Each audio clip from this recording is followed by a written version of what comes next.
Hello everyone, welcome to our YouTube channel Uttam Kaksha. तो हम लोग क्लास 11th वाले बच्चों के लिए जो बेसिक मैथमेटिक्स सीरीज स्टार्ट कर रहे हैं। जैसे 11th में मैथ्स स्टार्ट करेंगे उससे पहले जितना भी बेसिक्स कॉन्सेप्ट्स है सबको बताएंगे, जो आप 6 7 8 9 10th में आप जो मिस आउट कर गए होंगे। सबसे पहले हम स्टार्ट कर रहे हैं बेसिक ऑफ ज्योमेट्री में। ये लाइंस एंड एंगल्स में इसका यूज होता है। ये होता है लाइंस एंड एंगल्स में यूज। तो लाइंस एंड एंगल्स में यूज सबसे पहले आप पैरेलल लाइंस के बारे में पढ़े होंगे। तो पैरेलल लाइन वैसा लाइन होता है जो कभी एक दूसरे को मीट नहीं। देखिए, एक लाइन हम ये ड्रॉ कर दिए, एक लाइन ये ड्रॉ कर दी, एक दूसरे को कभी इंटरसेक्ट नहीं करते। तो ये दोनों लाइन आपस में क्या हो गया? Parallel line. तो ऐसा लाइन जो एक दूसरे को कभी कट ना करे या एक दूसरे को कभी मीट ना कर पाए, तो उसको बोलते हैं पैरेलल लाइन। तो ये पैरेलल लाइन हो गया। अब ये पैरेलल लाइन, दो पैरेलल लाइन ये यहाँ पर मान लेते हैं, ये ए पैरेलल लाइन है और एक बी पैरेलल लाइन ले ली। और इसको मान लेते हैं कि एक लाइन सीधा आ रहा है और दोनों पैरेलल लाइन को कट कर रहा है। तो ऐसा लाइन जो दो पैरेलल लाइन को कट करता है वो ऑलरेडी पढ़े, उसको क्या बोलते हैं? ट्रांसवर्सल लाइन बोलते हैं। ये लाइन हमारा, ये लाइन जो कट कर रहा है ये कौन सा लाइन हो गया? ट्रांसवर्सल लाइन हो गया। यहाँ पर हम एंगल बना दिए, ये वाले एंगल का नाम दे दिया एंगल 1 ऐसे करके दो लाइन बनाए। ये एक लाइन हो गया, ये लाइन हो गया। इसका नाम ए दे दिए, इसका नाम बी। और ये दोनों पैरेलल लाइन हो गए। तो इस ट्रांसवर्सल इसको क्या कर रहा है? कट कर रहा है, तो कट कर दिया। अब हम यहाँ पर एंगल नाम दे दिए, एंगल 1 हो गया, ये वाला एंगल 2 हो गया, ये एंगल 3 फॉर्म हो रहा है, ये एंगल 4 फॉर्म हो रहा है, ये एंगल 5 फॉर्म हो रहा है, ये एंगल 6 फॉर्म हो रहा है, ये हो गया 7 और ये हो गया 8।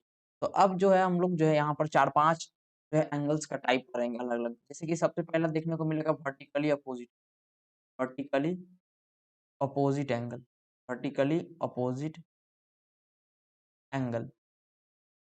सबसे पहले देखते हैं वर्टिकली अपोजिट एंगल होता क्या है। तो एक दूसरे के अपोजिट्स, जैसे कि ये एंगल 1 है, इसके जस्ट अपोजिट में कौन सा एंगल है? वर्टिकली, मतलब वर्टिकली साइड में अपोजिट में कौन है? तो ये 1 है इधर, अपोजिट में यहाँ दिख रहा 3 होगा। ये ऐसे करके जैसे हम लोग लिखते हैं, डायरेक्शन में समझाने का कोशिश करते हैं। ऐसे इधर हो गया, नॉर्थ हो गया, नॉर्थ के वर्टिकली अपोजिट में क्या हो जाता है? साउथ। ईस्ट हो गया, तो ईस्ट के वर्टिकली अपोजिट में कौन हो जाएगा? वेस्ट। इसी प्रकार यहाँ एंगल फॉर्म हो रहा है, तो एंगल 1 के अपोजिट में वर्टिकली अपोजिट में कौन है? 3। तो यहाँ पर एंगल 1 इज इक्वल टू क्या हो जाएगा? Angle 3। Vertically opposite angle equal होता है। ये तब इक्वल होता है जब दो पैरेलल लाइन को ट्रांसवर्सल कट करते हैं, तभी ये रूल लगेगा। फिर अगला देखते हैं, ये एंगल 2 है, ये 2। ये 2 के वर्टिकली अपोजिट में कौन है? ये 2 है, ये 2 के वर्टिकली अपोजिट में 4 है। तो यहाँ से लिख सकते हैं angle 2 is equal to angle 4, ये लिख सकते हैं। फिर अगला देखिए, यहाँ 3 है, ये हो गया। फिर अगला इधर देखते हैं, इधर देखिए 6 है, 6 के वर्टिकली अपोजिट में कौन है? 8। ये दोनों आपस में क्या होगा? इक्वल होगा। यहाँ लिख देंगे एंगल, ये इसी में लिखेंगे एंगल 6 इक्वल टू एंगल 8। फिर अगला हमारा क्या है यहाँ पे? एंगल 5। यहाँ देखिए 5 के वर्टिकल अपोजिट में कौन है? एंगल 7 है, 7। तो यहाँ लिख देंगे angle 5 is equal to angle 7। ये सारा हमारा रहा वर्टिकली अपोजिट एंगल्स का कैटेगरी। तो हम लोग देखते हैं alternate angles, alternate angle, alternate angle. तो देखिए गौर से, एक ट्रांसवर्सल इसको कट कर रहा है। अल्टरनेट एंगल्स में दो कैटेगरी होता है, एक होता है अल्टरनेट इंटीरियर, एक होता है अल्टरनेट इंटीरियर, और एक होता है अल्टरनेट एक्सटीरियर, अल्टरनेट एक्सटीरियर। सबसे पहले इंटीरियर लाइन, तो ये लाइन होती है, ये तो पैरेलल लाइन है। अंदर वाला जितना भी एंगल बन रहा है, अंदर में जितना भी एंगल बन रहा है सब इंटीरियर एंगल होगा। सबसे 3 4 6 5 और 6, ये अंदर में दो पैरेलल लाइन के अंदर में एंगल फॉर्म हो रहा है, तो ये कहलाता है इंटीरियर एंगल्स।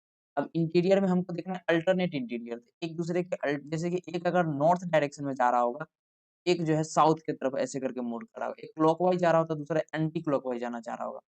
तो जैसे कि यहाँ देखिए एंगल ये 4 है, 4 एंगल है, इसके जस्ट अल्टर में अंदर में कौन है? अल्टर में 6 है।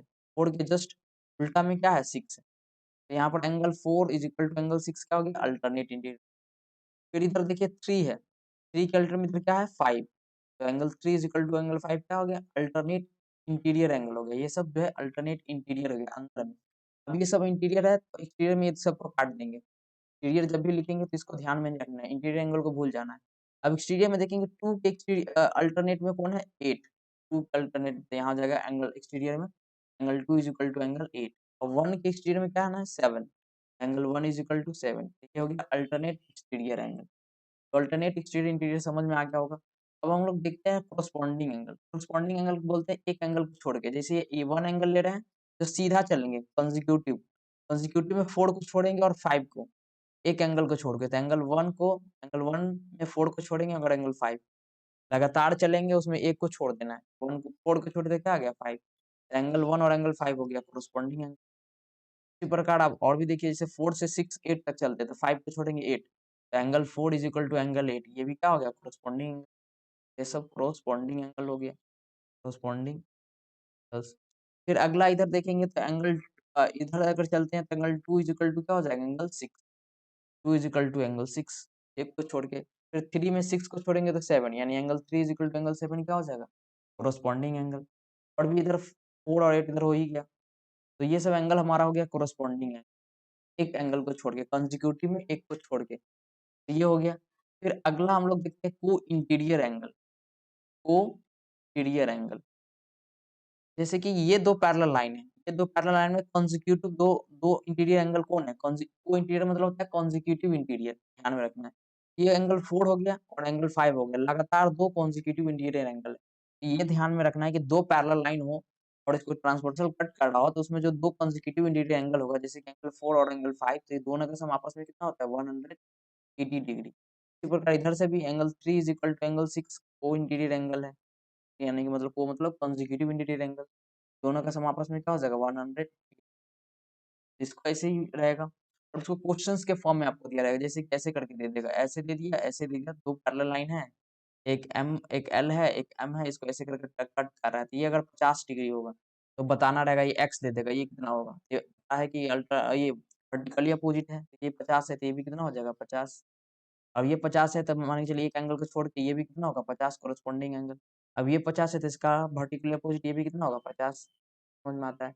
अब कोरस्पोंडिंग में ये लगातार है तो इसको छोड़ के ये भी कितना होगा 50, ये सब समझ में कॉन्सेप्ट आ गया। अब अल्टरनेट एक्सटीरियर में ये 50 है तो ये भी कितना होगा 50, तो ध्यान में ऐसे रखना, ऐसे बनाना पड़ेगा। तो नेक्स्ट हम लोग देखते हैं अब टॉपिक अपना, और ये तो और सबसे बेसिक है कि एंगल्स जो होता है, एंगल्स का टाइप कितना होता है, अब ऑलरेडी पढ़ के आ चुके होंगे कि एंगल्स का डिफिनेशन तो सबसे पहले वही हो गया कि जैसे कि दो दो आर्म्स है, एक ओ ए हो गया, एक ओ बी हो गया, ये बोल सकते हैं दो रेज है, दोनों के पास एक कॉमन वर्टेक्स ओ है।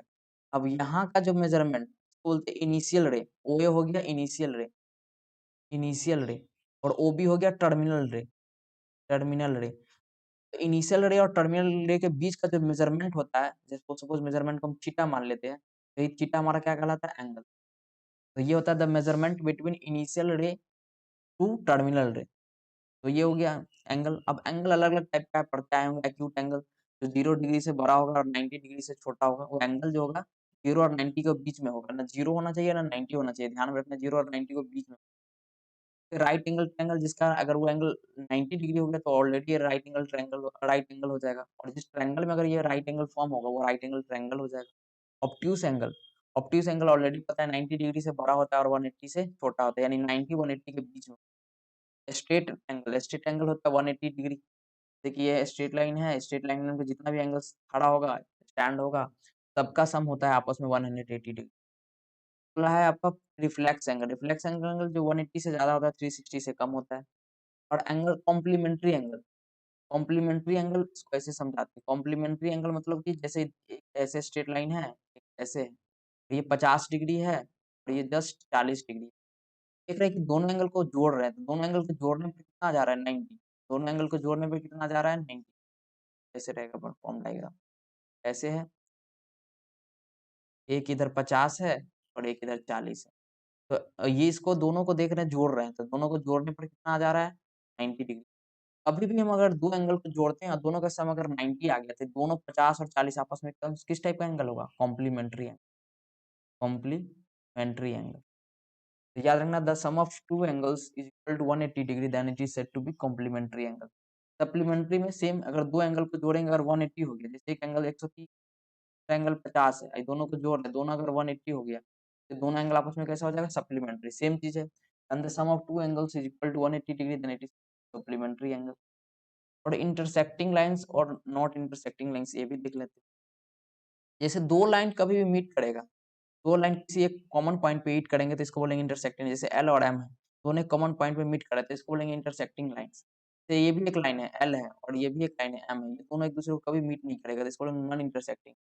यानी कि नॉन इंटरसेक्टिंग लाइन्स जो कभी मीट ही नहीं कर रहा है, एक-दूसरे को काट नहीं रहती है, तो क्या होता है? पैरेलल लाइन हो जाता है। ये ध्यान में रखना है, नॉन इंटरसेक्टिंग लाइन हो जाएगा पैरेलल लाइन, जो इंटरसेक्टिंग लाइन होगा तो ऑलरेडी हमको पता ही है।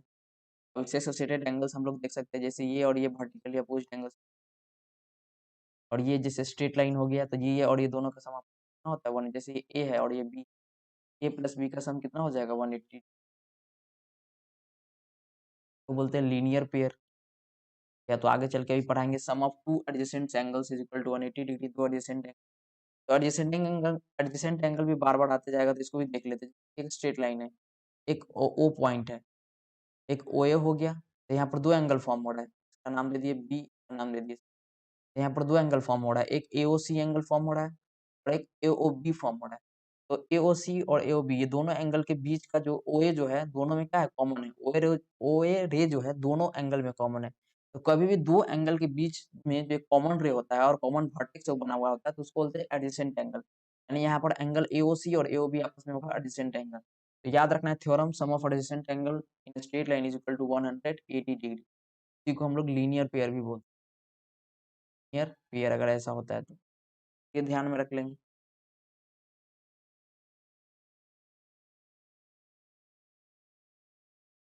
नेक्स्ट हमारा थ्योरम है ट्रायंगल के बारे में। तो ट्रायंगल के बारे में हम लोग पढ़े हैं कि जैसे कि ट्रायंगल का सब एंगल का सम तो 180 डिग्री होता है। और एक और चीज़, जैसे ट्रायंगल में जो एक्सटीरियर एंगल अगर बन रहा है, ट्रायंगल से अगर जो एक्सटीरियर एंगल बन रहा है, तो एक्सटीरियर एंगल का सम जो होता है, सम ऑफ अपोजिट इंटरनल एंगल्स होता है। एग्जाम्पल से समझाने का कोशिश करते हैं, फिगर दिख रहा होगा। जैसे इस फिगर में जो है पी आर साइड से इसको क्यू आर को और एक्सटेंड कर दिया गया, बढ़ा दिया गया। और यहाँ से एक एंगल 4 जो है, एंगल 4 जो है एक्सटीरियर एंगल है, 4 जो है ब्रैकेट में लिख देते हैं एक्सटीरियर एंगल है। तो ये जो होता है अपने ही अंदर का, इंटरनल का दो एंगल का सम के बराबर होता है। तो ये याद रखना थ्योरम से, एंगल 4 जो होगा 3 के बराबर नहीं होगा। 3 जैसे ही 4 है तो 3 कट कर देंगे। इसके सम के बराबर होगा एंगल 1 और एंगल 2। इंटरनल इंटीरियर एंगल के इंटीरियर इंटरनल अपोजिट एंगल्स के सम के बराबर होगा, यानी एंगल 1 प्लस एंगल 2 के बराबर होगा। एग्जाम्पल से समझने का कोशिश, इसको हम प्रूफ करके बता देते हैं। जैसे कि देखिए प्रूफ करके कैसे बता देंगे कि हमको यही आना चाहिए, angle 4 is equal to angle 1 plus 2 आना चाहिए, तो प्रूफ करते हैं। तो पता है कि angle 1 plus angle 2 plus angle 3 का सम क्या होता है 180 डिग्री। और हमको ये भी पता है कि 3 और 4 आपस में क्या होता है, लीनियर पेयर है, तो इसका एंगल 3 प्लस एंगल 4 का भी सम क्या होगा 180 डिग्री। अब गौर से देखा जाए, ये दो इक्वेशन बना दिए, दोनों का आरएचएस इक्वल है, दोनों का आरएचएस में 180 है 180 है, और दोनों का आरएचएस इक्वल है, तो एलएचएस भी आपस में क्या होगा, इक्वल होगा। यहाँ से लिख देंगे angle 1 plus angle 2 plus angle 3 equal to angle 3 plus angle 4। देखिए 3 और 3 इधर प्लस में, इधर आएगा तो क्या हो जाएगा माइनस में, एंगल 3 क्या हो जाएगा खत्म। तो यहाँ से हम प्रूफ कर दिए एंगल 4 जो एंगल 1 प्लस एंगल 2 के बराबर है। यानी कि जो एक्सटीरियर एंगल होता है वो sum of two interior opposite angles होता है। ये प्रूफ हो गया, जो एक्सटीरियर एंगल होता है, इंटीरियर एंगल होता है वो sum of two interior opposite angles के बराबर होता है। एक छोटा-सा कॉन्सेप्ट था जो हम समझाने का कोशिश की। अगला और वीडियोज़ में आपको 10 मिनट्स के अंदर में ही सारा धीरे-धीरे बेसिक्स करके हम एक प्लेलिस्ट बना के जो है अपलोड कर देंगे।